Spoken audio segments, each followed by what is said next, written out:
yambara izindi mpunzi arenguka kwa Farawo. Haleluya. Dusubire muno murongo. Maze Farawo atuma guhamagaza Yosefu, muntu wihanganye, muntu wavuganye n'Imana, guhamagara bizoba mu izina rya Yesu bivuye ku Mana. Bamutumbura mw'ibohero n'ingoga. Imana ishitsi byawe n'ingoga. Arimosha yambara izindi mpunzu arenguka kwa Farawo. Imana ikomeze amashi. Tubandanye 37 mashini ya Yesu. Tubandanye 37. Haravuga ngo iyo nama ishimwa na Farawo n'abishikira biwe bose. Farawo abaza abo bishikira biwe ati, twobona hehe umuntu ameze nk'uyu? Ari mu ntebe y'Imana. Intebe y'Imana ibane nabo mu izina rya Yesu. Intebe yarabanye nabo mu izina rya Yesu. Iyo mwebwe yari kumwe nawe uragira ubwenge, bagira inama abandi, uramenye imbere bagira inama abandi, hamwe n'ibyo abandi batamenya Imana ikabana nawe. Wakire mwebwe yari mu izina rya Yesu, intebe y'Imana ibe muri wewe. Farawo abaza Yosefu ati, ko Imana ikweretse ibyo byose, nta wundi munyabwenge w'umuhanga uhwanye, nguhaye kugaba urugo rwanje, kandi abantu banje bose baze bumvire icyo uzovuga. Haleluya, haleluya. Ku ngoma yanje yonyine niho nzogusumba. Imana ishimwe. Wabonye cya biti cyabaye hariya kure, Imana itari igiye kuvuga cyangwa kugaragaza imbere y'abantu, atari bwashyikiwe yarwananye n'ijwi ryiwe cyangwa arwanana n'Imana mu ibanga, ubwaho imbere y'ubwami bw'isi, imbere y'ubwami bw'ijana 27 ngo warashikiriwe nawe ushikiriwe mu izina rya Yesu. Imana ishimwe cyane. Havuga ngo kandi Farawo yungamwa barira Yosefu ati, raba nguhaye kugaba igihugu cyose cya Egiputa. Yesu akomeye amashimwe cyane. Iyo wubashye Imana, iyo wasi icyaha, Imana ishimwe cyane. Igihugu kirakwizera n'abatongoye ibindi barakwizera mu izina rya Yesu, kuko wubashye Imana. Mbona wubashye Imana, Imana igushyire hejuru, Imana ikugirire neza. Wakire umugisha w'Imana ukorerwa n'Imana mu izina rya Yesu.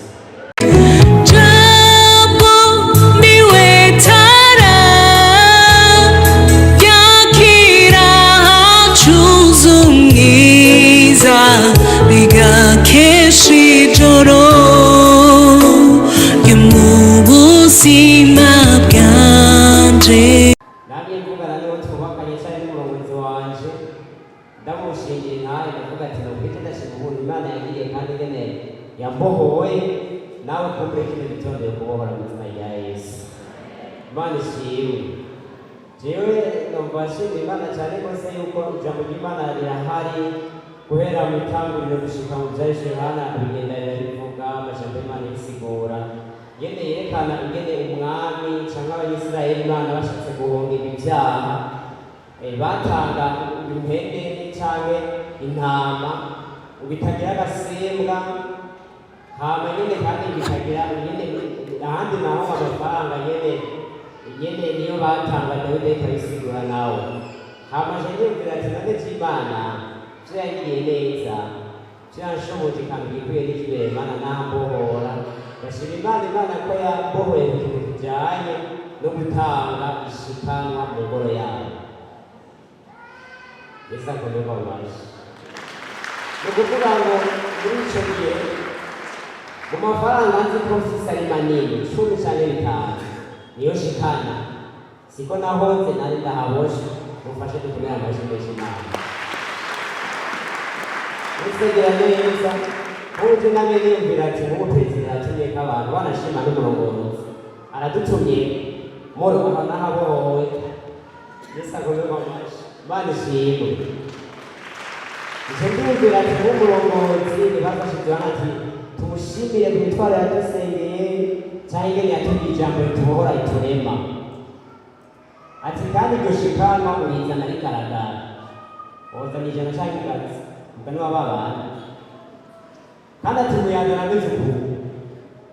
ndishimiye Imana yuko mu minsi iza izombora usanga isi hano cyane cyane atari ikigoye kugira ngo umutima wanje Yesu akomerwa amashyi menshi cyane nawe Yesu akugirire neza nanjye ngirire neza ndabihamya nkabishingira intahe kuko si ukwezi kumwe bibaye cyangwa amezi abiri numva niba ndahasohoka nawe hasohoke mu izina rya Yesu.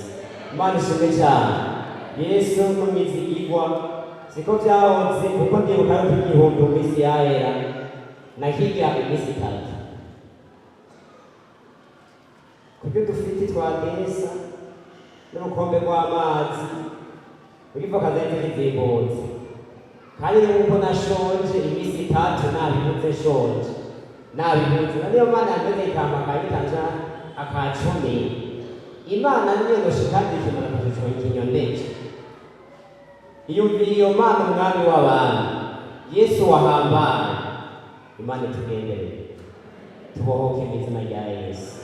Iya cumi Imana yaguhaye kandi yaguhaye nyinshi za cumi cyangwa iya bitanu nubwo agiye kuzayo amafaranga aho urumva uyingunga udasanga n'ibyatari byacu mutanga Yesu akugenderere twararebye cyangwa wararebye Imana ikize Yesu akomerwa amashyi menshi cyane.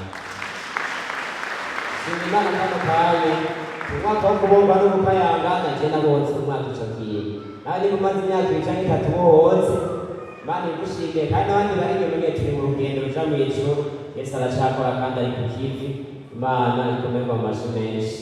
Nyuma zaho arakanga ciye mbona basirikira ku masitatimiri umuntu umukuru w'abaririmbyi yagize mariage hama yagize mariage atuma ko nyine abaririmbyi begeranye ati muze mu rubanza hama baraza bashe bagira ngo turi umwanya wo kuzana amamverope bashe barayazana ashahera kuwa mbere asharara basanga yashije n'ingazi amajana 5 yamukurikiye imbere y'abantu ngo je bamwe ingazi genda ikeneye kwere ubundi asanga mbega nizijaniye kubera biziri ko bitaboneka ngo naza kubirabira ndetse muhira aho kano karanwengeje ndumirwa ariko n'Imana yatubona duhaguruke dusengeje muri Imana isabaheze atore mu izina rya Yesu.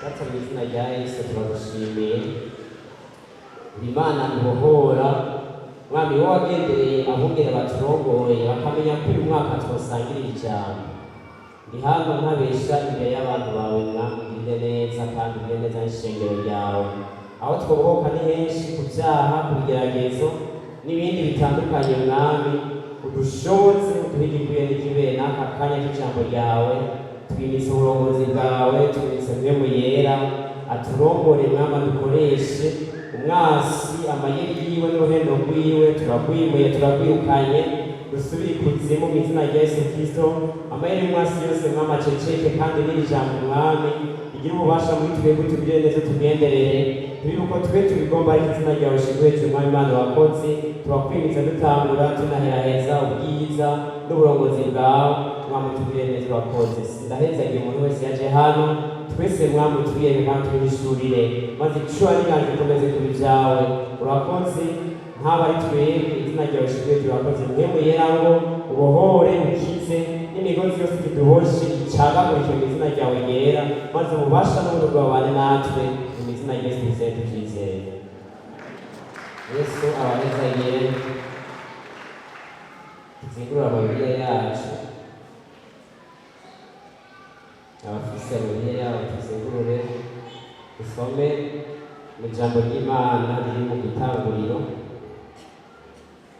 Itanguriro igice cya 39 duhere ku murongo w'indwi dushikane ku murongo wa 12. Yosefu bamumanukana muri Egiputa maze Potifari umunyegiputa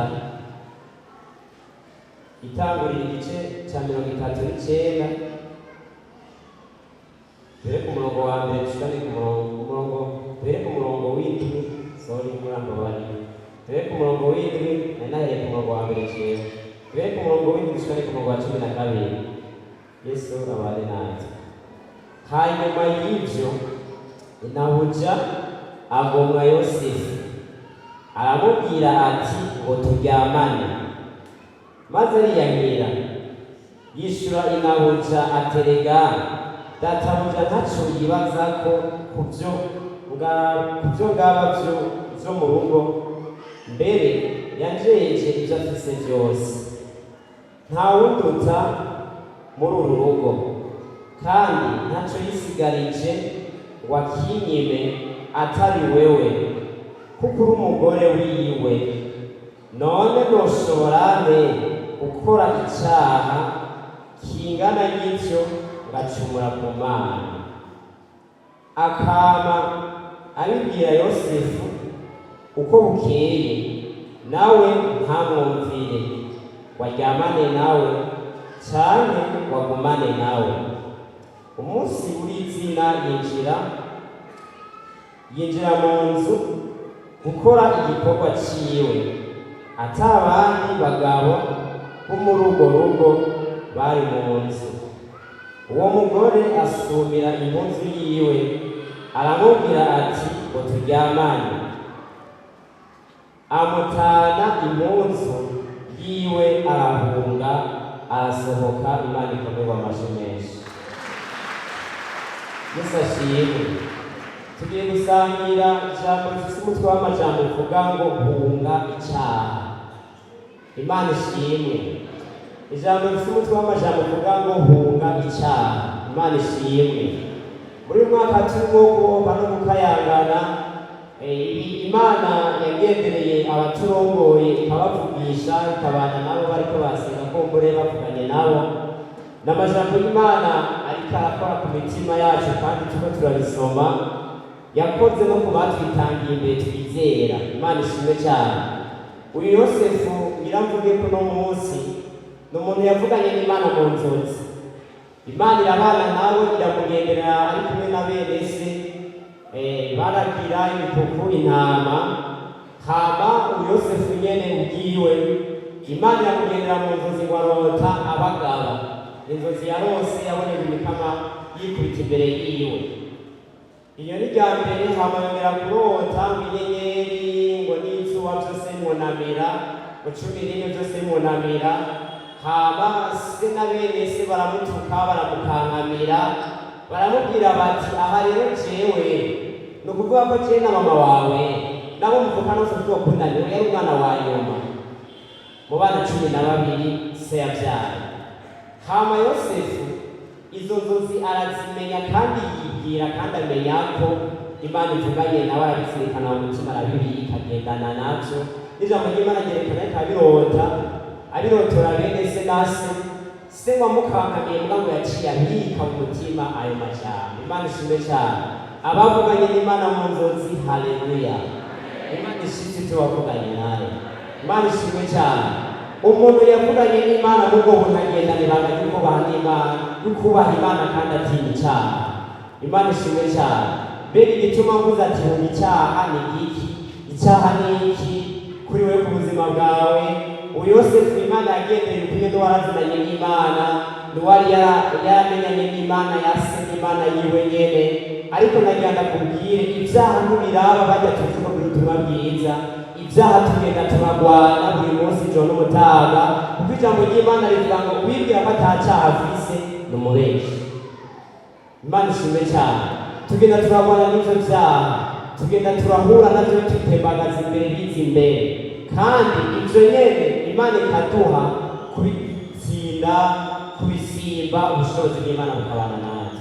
Imana ishimwe cyane. Aya majambo y'Imana turiko turasoma hano, Imana yaragiriye ubuntu. Uyu muntu yavuganye n'Imana mu nzozi. Simvuze intambara yagiye aragwana nayo, ingene bamuhamye bakamuta mu runogo, akagurishwa bikagenda n'ukundi. Ariko uyu nyene yaragurishijwe. Amaze kugurishwa hava Potifari, twasomye igice byo bisome, yarashitse hano arakundwa akara imbere ya shebuja, nk'uko nawe ku kazi kawe ukundwa barakakwemera, nk'uko wajya mu muryango ukundwa barakakwemera, nk'uko mu rusengero ukundwa barakakwemera, nk'uko mu gihugu ukundwa barakakwemera. Ariko ibanga ryawe ni ugutandukana n'icyaha mu izina rya Yesu.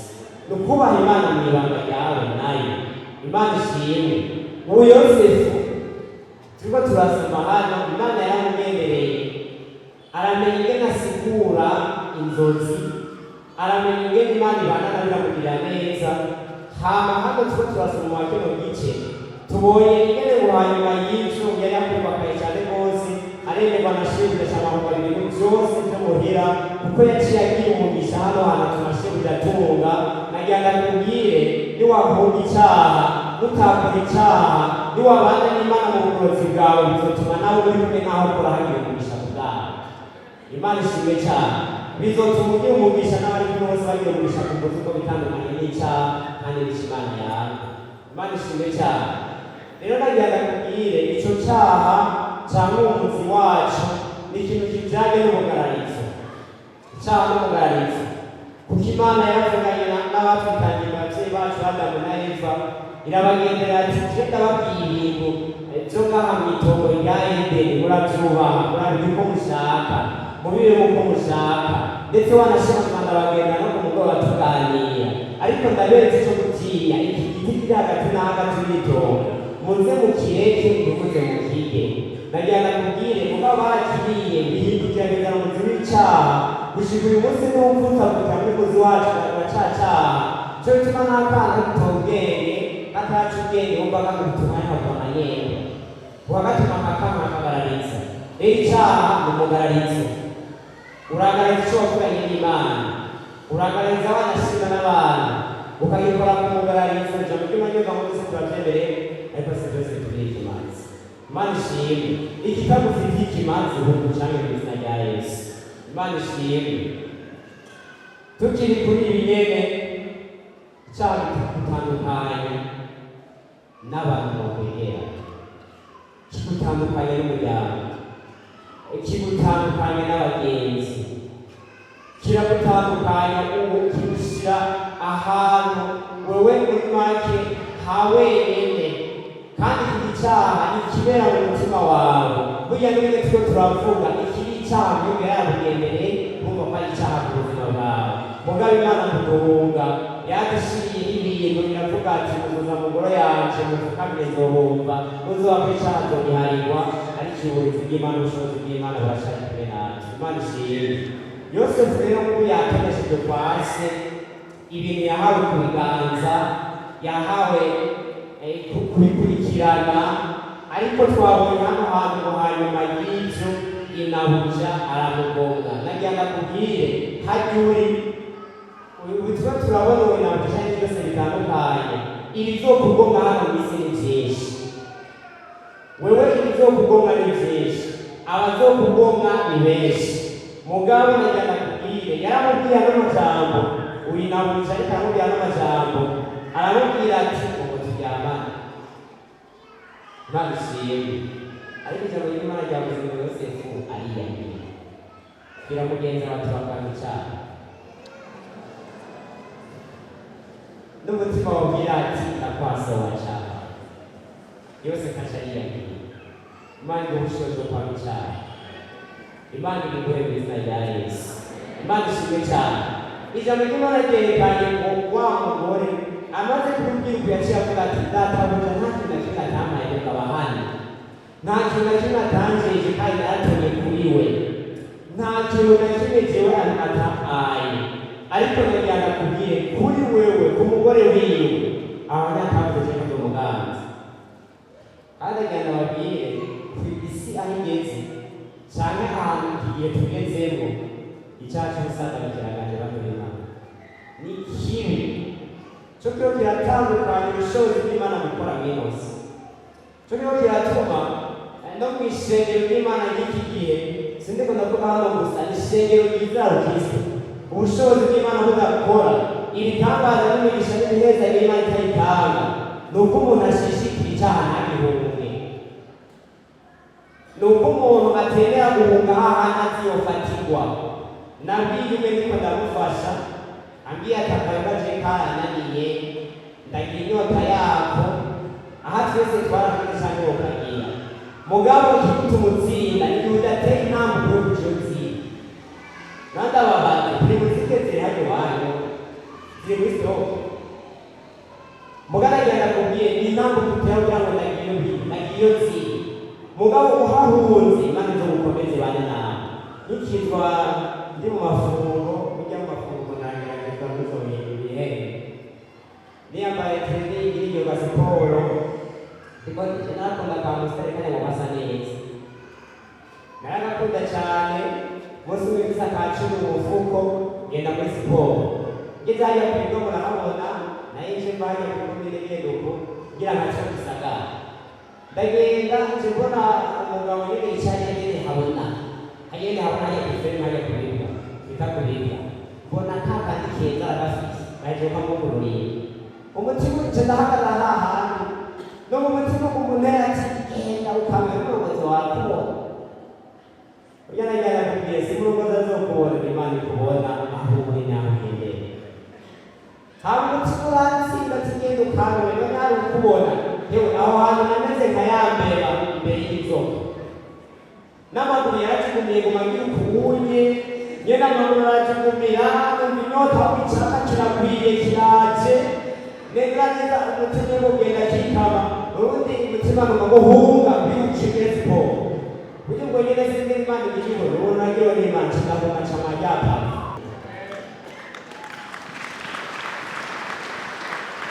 Yesu ashimwe cyane. Bisho gihe ndazinyoye ntarakizwa. Niki gihe cyane akakanya niko ndavuza kuri tubana bawazi. Umwana y'aka 20 18 Watu wakuriye aho batsimana neza cyangwa batsenga cyangwa yambeke ubwo baridahira uburaje aho kanaziye mugabo nabandi kudapfumisa singirere mumva n'umugongo ugifatane n'inda ariko nagenda kubwira umuntu w'Imana nitume warakikijwe warize Mwami Yesu Imana yaduha guhunga Imana ikatubwira neza Imana ishimwe cyane ikatubohora Imana ishimwe. Aha Yosefu yariyagiye. Izo tumuno musi gufata ingingo kwanga birahari. Izo tumuno musi gufata ingingo kwanga yari gukoresha ibyaha Yesu aracaha kandi aracakora. Izo tumujya mugenzi muntu wawe ujya mwegera ni Yosefu nahantu yari yegereye aba nahantu yibera kandi yakuvuga cyo bya misi yose bene njya nakubwire Satani nigakana nako twasanze ubuzima bw'ukoresha ibyaha ntibikunda. Hano ntabwo bagufatira kugira nyamita n'amajwi atangura kubuza nk'uko ijwi ryaje bamubwira ati wewe namwe kuvuga ati ngo turyamane nakwipfuye amajwi araza ariko ubushobozi n'umuntu ubandiki yatubwira yinginga ati kubohoka no gukayangana biracahari kandi Imana yacyari kumwe natwe Imana ishimwe cyane.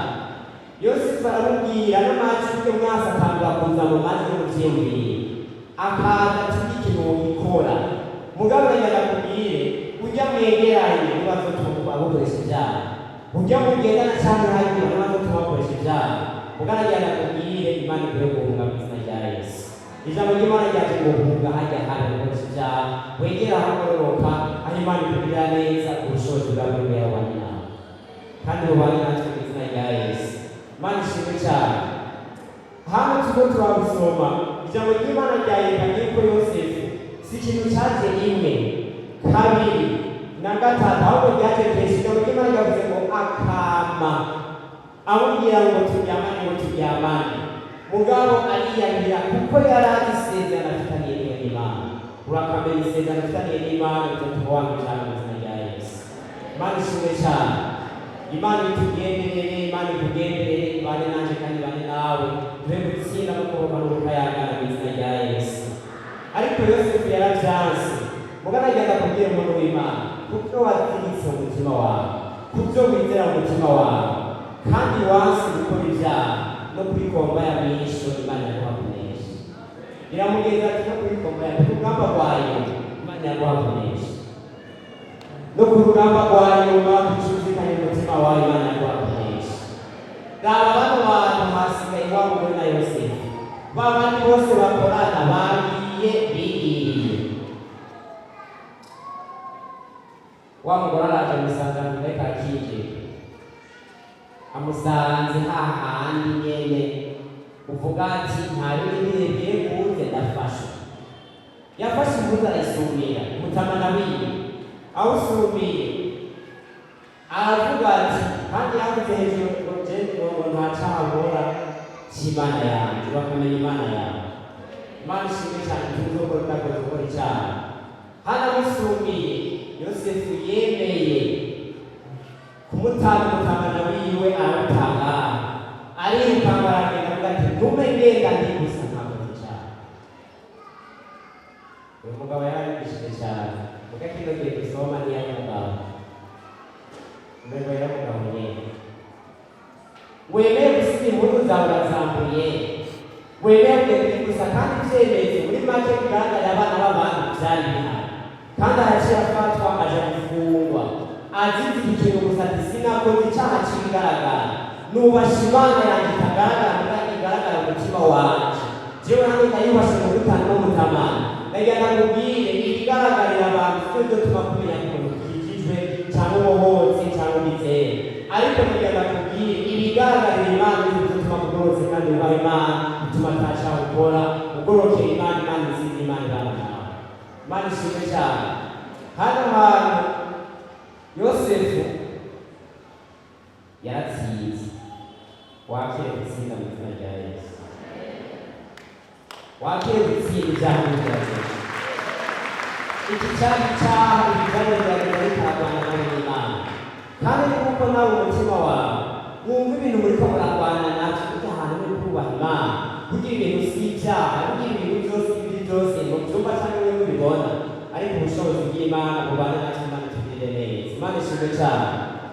Ariko Imana nyene ubahira mw'ibanga, ushaka kandi Imana ubahira mw'ibanga uzokugaragaza imbere y'abantu ko wayubashe kandi yabanye nawe. Imana ishimwe cyane. Mu ntambara zose, mu bibazo byose, Imana ikabana nawe ikakugirira neza mu izina rya Yesu. Tugasangire ibintu Imana yerekana cy'ubuhungiro kugira ngo tuvuge wa mugwanyi zikuruke cyane. Imana ishimwe cyane. Tukiri ngaho nyene n'iki kintu ubuhungiro hano dufise mbega n'ubuhe? Ubuhungiro mbega tubonera hano mw'isi ni ubuhe bwo gutuma ngo vya vyaha tubihunga, vya vyaha tutabibamwo? Icya mbere na mbere nagira ndakubwire ni umutima wawe wizeye Imana Yesu, ni umutima wawe wizeye Imana yavugana nawe, ni umutima wawe wirinda ukavuga ati Imana sindagucumureko, kuko ijambo ry'Imana rivuga ngo urinde umutima wawe kurusha ikindi cyose kuko ari ubugingo bwawe buduhiza.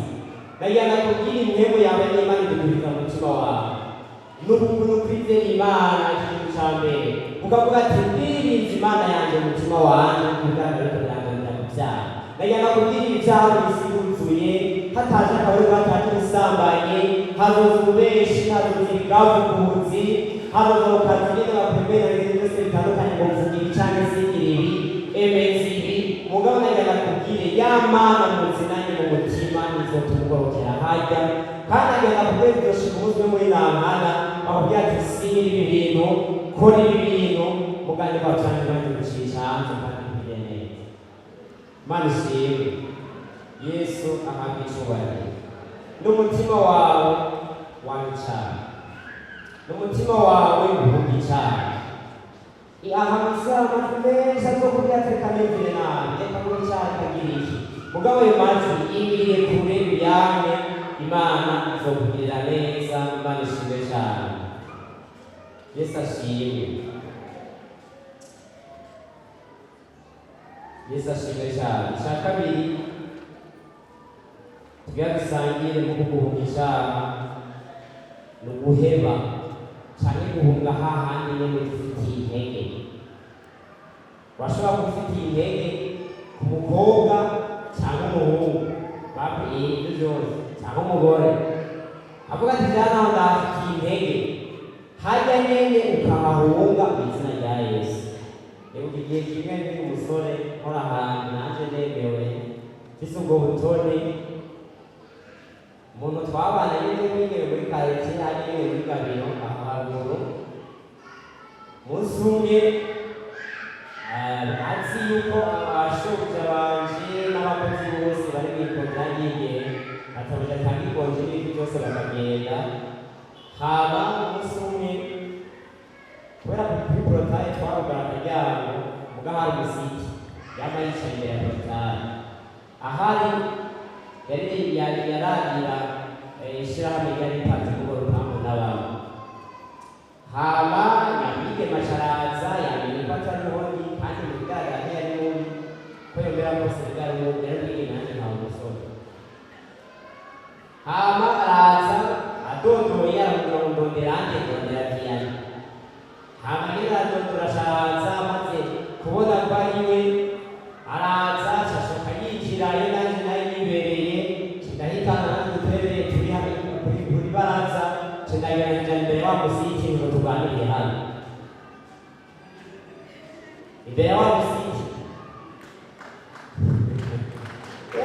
data turishishika ngo bene data turarimbana dukorera Imana ahantu ureka tuganire hariya uri nkande ko wagomba kutumiza wewe ndetse na Yesu Imana ijana ku ijana umudamu w'umufilisiti yadakijijwe yaje kuvoma yemeye ko baganira kugira abantu baza kuvoma benshi ko yacengera akaganira aho we nawe imana ujya kuganira hari benshi cyane imigoroba n'ibindi hama kubone wahanane urumva ngo niho nyakiriya nasi sawa undi waje ngo wane muca n'imimuzi kandi atakira hano nyene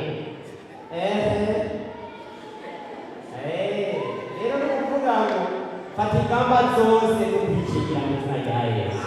Haleluya, Imana ishimwe cyane. Uyu watuye muri matinale yarambwiye bukeye ngo ndagukunda nubwo waje kubona naje kuramufata nabi mwazumvise Yesu ashimwe ko naje kuramufata nabi ninagufasha nawe mbega ko ari imbuto zibiri ntihagire urukundo rwari rutuzanye rwaruho niko namubaje urumva yuko ariko hanyuma amajana ngo nakubwenge kameze ukuntu atakumva nyene ngo none nyene bikineze ntacyo nakwakiriye neza isa guheza nyine tugomba mu rusengero bizogenda uko kandi twari kumwe Franza twari kumwe muri Franza satani nazoca kuwakora duca kujya kugenda niko ndakubariye jya kuryamana ku bantu jya mukorana ujya musenga hamwe ujya muri bikorwa by'Imana ujya nyine muri serivisi kanaka mwasi ntazoca kure kuko na Yesu intumwa ziwe yaciye muri Petero none se aje mwari turasoma ntatazoca basha yarambiye amajambo magufi hano imbere yabo Yesu abane natwe Imana ishimwe cyane icya gatatu kivuga ngo yaragiterabirahura n'ibyaha n'ibisagara iraca kuri sewu iraca kuri inde ibi bintu umuntu w'Imana we dusangiye Yesu we dusangiye amahirwe we dusangiye kugororoka we dusangiye ishimwe n'imibabaro nagira ndakubwize rero utayiteramira uzosanga twahura muri bombeje twahura muri fega twahura muri panekoti mu gusange n'umuriro agiye kuwota abandi kuko utazotera isezerano iri zotuma no kujyawe cyane no mu bantu n'umugabo wawe atabimenya kuko bizirikana ku mutima wawe kandi iterambere isezerano mu izina rya Yesu nanjye rwakoresha mu gutsinda Imana ishimwe cyane Yesu ashimwe ibijyanye no guteramo isezerano na igikorwa kenshi cyangwa ibintu byinshi ariko bisabana nawe icya kabiri kivuga ngo ibyo Imana yakubwiye bitegerezwa gushika ibyo Imana yakubwiye biguma byoroha hoza ibipfunda hoza ibigeragezo hoza intambara hoza ibishaka kwibera hahandi mu izina rya Yesu Imana izobishitsa kandi izobana nawe Yesu aguhezagire kandi abane natwe dusome Itanguriro igice cya 14 igice cya 41 Itanguriro 41 dusome umurongo wa 14 dusimbira ku murongo wa 37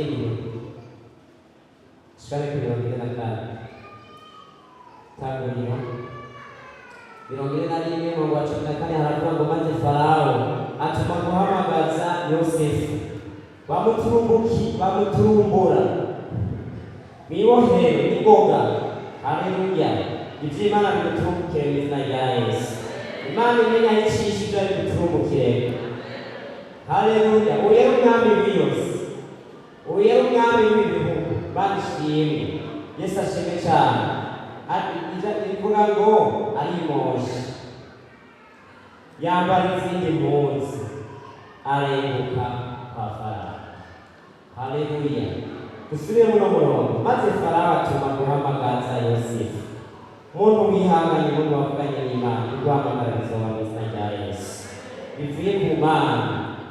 Bamutumbura mw'ibohero n'ingoga, Imana ishitsi byawe n'ingoga, arimosha yambara izindi mpuzu, arenguka kwa Farawo. Imana ikomegwa amashi. Tubandanye 37 mashini ya Yesu. Tubandanye 37. Haravuga ngo iyo nama ishimwa na Farawo n'abishikira biwe bose.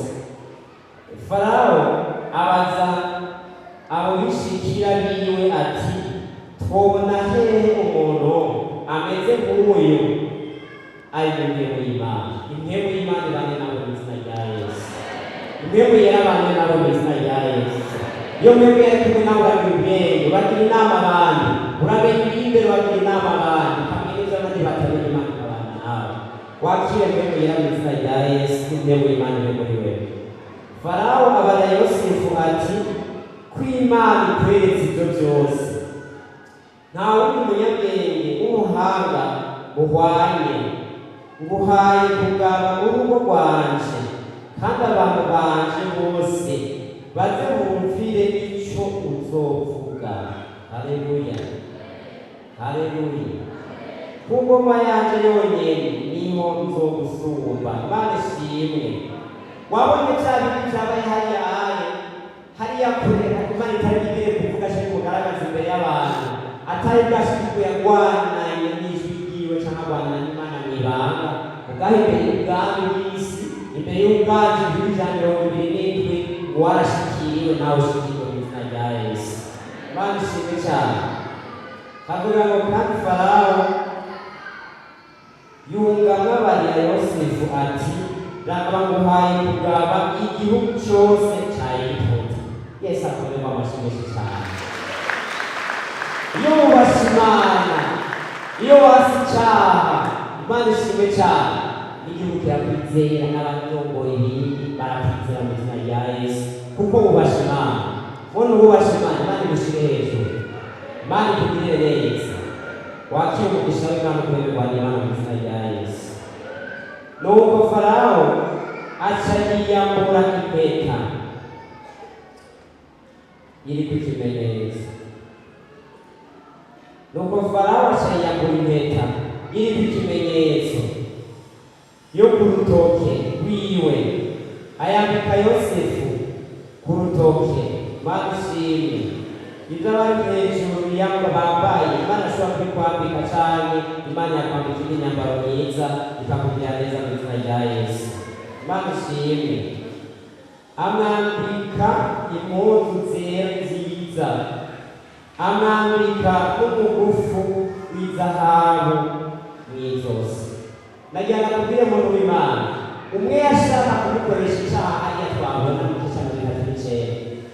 Yamwambuye impuzu igaragara kandi isuku zitemewe, kandi nimba yo gukora mu gikoni niyo yambara. Mugabo urabe hano, Imana ishimambika umwambaro mwiza w'imbarabari, kandi umwami yambaye. Icyo gituma Yesu yari yambaye umuntu wese yatwambitse mu izina ryiwe ryera. Uyu munsi uragonga imbere y'ibyaha.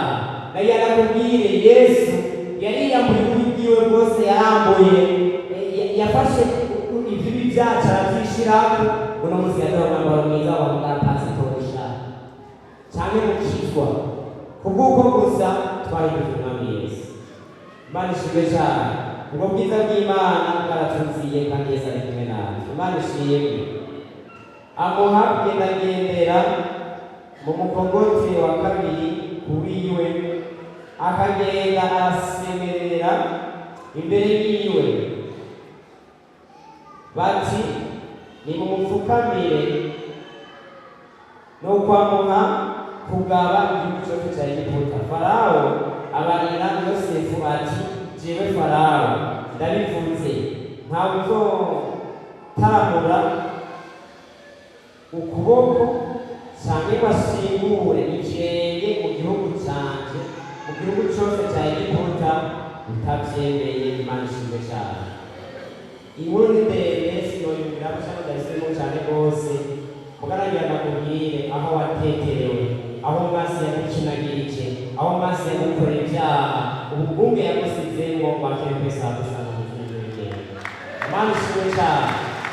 Nagira nakubwire ko nigeze kubwira ngo kandi rero ndagusenga ati mwaturabonye ngo tere umwanzi ariko gukinira ikibuga satani ariko gukinira uciye kumutsingira. Nawe wakire gutsinda ikibuga satani ariko gukinira mu izina rya Yesu. Imana ishimwe cyane. Yesu akomeye amashimwe cyane. Berbaca itu dari mana bayi musik dan Yesus akomeye amashimwe cyane. Masih Yesu akomeye amashimwe cyane. Tugiye kwisengera. Tugiye kwisengera cyane mu maso yacu.